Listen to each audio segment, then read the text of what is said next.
ndugu waandishi wa habari, kwa kufika nyumbani kwa mzee wetu hayati Edwin Mtei. Kama mjuavyo, mzee Mtei ni kiongozi mwandamizi katika nchi yetu kwa miaka mingi sana, kabla ya uhuru, wakati wa uhuru, na hata baada ya uhuru, na hata katika mfumo wa vyama vingi vya siasa kuanzia mwaka 1992. Mzee amerehemika jana usiku wakati juhudi za kifamilia zikijaribu kumwaisha katika hospitali ya Seliani baada ya kuona hali yake imekuwa ngumu zaidi. Hata hivyo, mzee ameugua kwa muda mrefu na amekuwa anapatiwa matibabu katika hospitali mbalimbali ikiwemo Nairobi Hospital Kenya, Dar es Salaam na maeneo mengine kadha wa kadha. Familia imepokea kwa uzito mkubwa sana msiba huu, na natambua vile vile viongozi mbalimbali wa kisiasa, wa kiserikali nao wamepokea kwa uzito mkubwa msiba huu kutokana na rekodi nzuri iliyotukuka ya mzee wetu Edwin Mtei. Familia wengi wa watoto wako nje ya Arusha na wanaendelea kukusanyika hapa nyumbani Tengeru, Arusha. Kwa hiyo wengine wataendelea kufika leo, wengine watafika kesho, lakini taratibu mbalimbali za mazishi zitapangwa na familia kwa kushirikiana na taasisi mbalimbali ambazo mzee alizihudumu kwa njia moja au nyingine. Tumepokea salamu kutoka Benki Kuu, tumepokea salamu kutoka kwa rais, tumepokea salamu kutoka kwa waziri mkuu, tumepokea salamu kutoka ofisi ya Afrika Mashariki, Jumuiya ya Afrika Mashariki, na bado kwa kweli salamu nyingine mbalimbali zinaendelea kuja na tutaendelea kuzipokea, na tunawashukuru wote ambao wanatukimbilia kwa njia moja au nyingine kushiriki na sisi katika mipango ya kumlaza mzee wetu. Natambua chama cha Chadema nacho kimetuma ujumbe katika msiba huu ili kuungana na familia, kwa sababu mzee alikuwa ni muasisi wa chama chetu na bado ni kiongozi ambaye tulikuwa tunamheshimu sana katika njia mbalimbali, kwa sababu misingi yote ya Chadema huyu ndio founder, original founder. Mimi nami nilikuwa mmoja wapo wa waasisi, lakini wakati tunaasisi Chadema mimi nilikuwa mdogo sana, lakini wazee wale ndio walikuwa wazee wenyewe, na walikuwa na uzoefu mkubwa katika utumishi wa umma, ndani ya mashirika ya umma, ndani ya serikali, ndani ya bunge, ndani ya taasisi mbalimbali ambazo walihudumu kwa nyakati tofauti.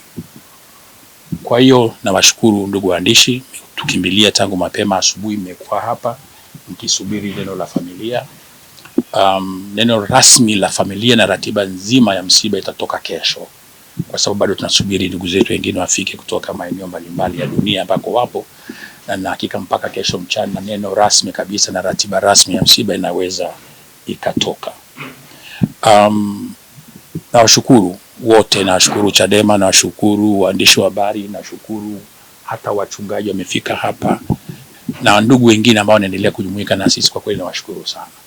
Tushirikiane kumpumzisha mzee wetu kwa heshima anayostahili, na ni tumaini langu kwamba huu msiba wa mzee Mtei utakuwa unakwenda kuweka alama ya kumkumbuka mtu mmoja aliyekuwa kiungo muhimu sana katika siasa za nchi yetu.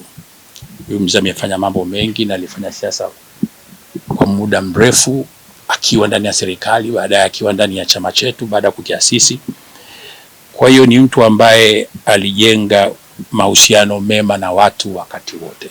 Mzee Mtei hakuwa mtu wa shari wakati wote. Alikofanya kazi alikuwa ni mtu yuko organized, na alikuwa hachagui rafiki. Alikuwa na marafiki ndani ya chama chake na nje ya chama chake, katika taasisi mbalimbali. Alikuwa ni mfanyabiashara vile vile na ni mkulima mkubwa vile vile. Hakuwa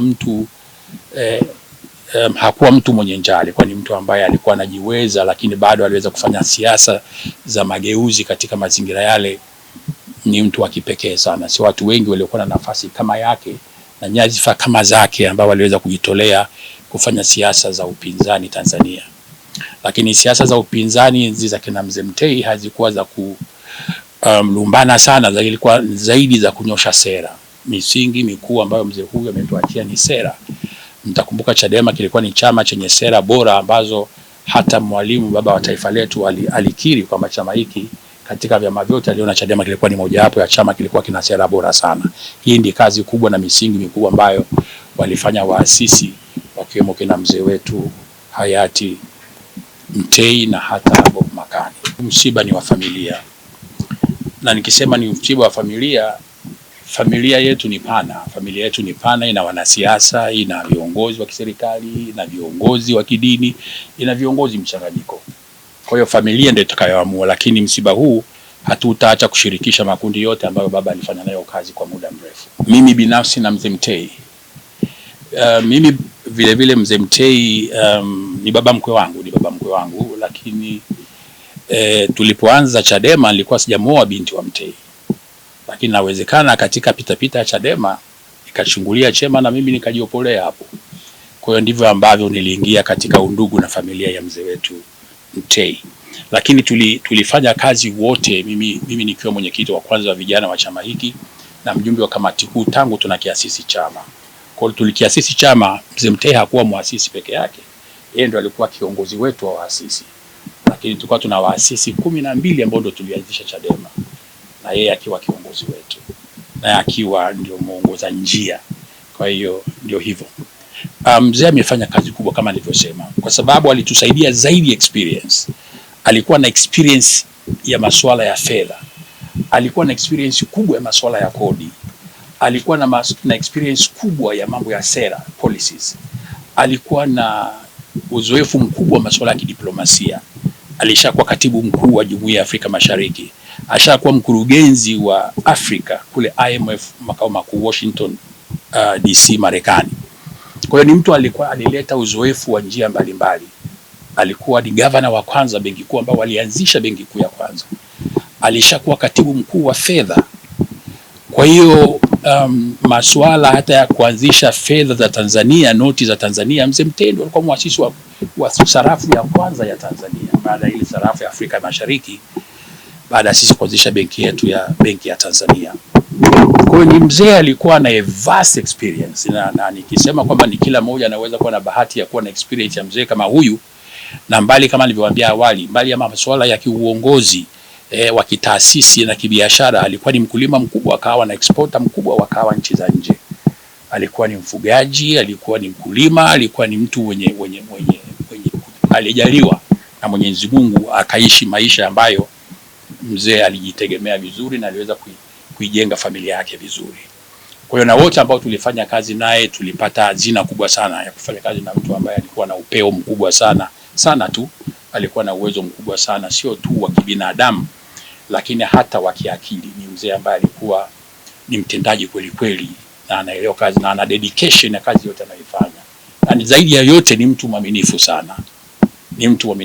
Hutamkuta mzee Mtei na question mark yoyote katika maisha yake. Ni mtu ambaye maisha yake aliyanyosha sana kwa wakati wote, na ndio sababu alijiamini hata kuwa katika vyama vya upinzani. Paka ndio maswali tunaita ya uchokozi. Tuko kwenye msiba. Sasa tusitafute msiba juu ya msiba. Tuko kwenye msiba na sio haki mimi nikaanza kuwa judgmental kwa viongozi wenzangu. Kila uongozi una utaratibu wake, una staili yake.